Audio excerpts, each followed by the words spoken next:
Happy Vinayaka Chavithi అందరికీ. నేను హాస్టల్లోనే ఉన్నా. ఇంటికి వెళ్ళలేకపోయాను. చాలా ఫీల్ అయ్యా. కానీ హాస్టల్‌లో కింద వినాయకుడిని పెట్టి పూజ చేశారు. చాలా హ్యాపీగా అనిపించింది. సింపుల్‌గానే రెడీ అయ్యా. ఎందుకంటే చాలా కాన్ఫిడెంట్‌గా నేను ఇంటికి వెళ్తా అని చెప్పి కొత్త డ్రెస్ ఇంట్లో పెట్టేసొచ్చా. అండ్ ఫుడ్‌కైతే పులిహార, వడ, లడ్డు ఇవన్నీ పెట్టారు. కొంచెం హోమ్లీ ఫీల్ వచ్చింది. అండ్ ఆ రోజు ఆఫీస్‌కి వెళ్ళాల్సొచ్చింది కొన్ని అనివార్య కారణాల వల్ల.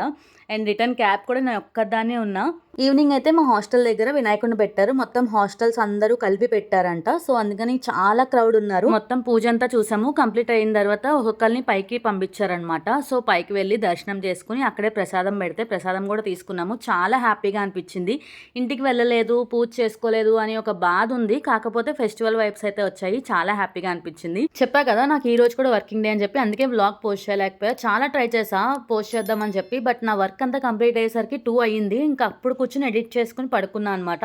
Please do like, share and subscribe. Thank you for watching.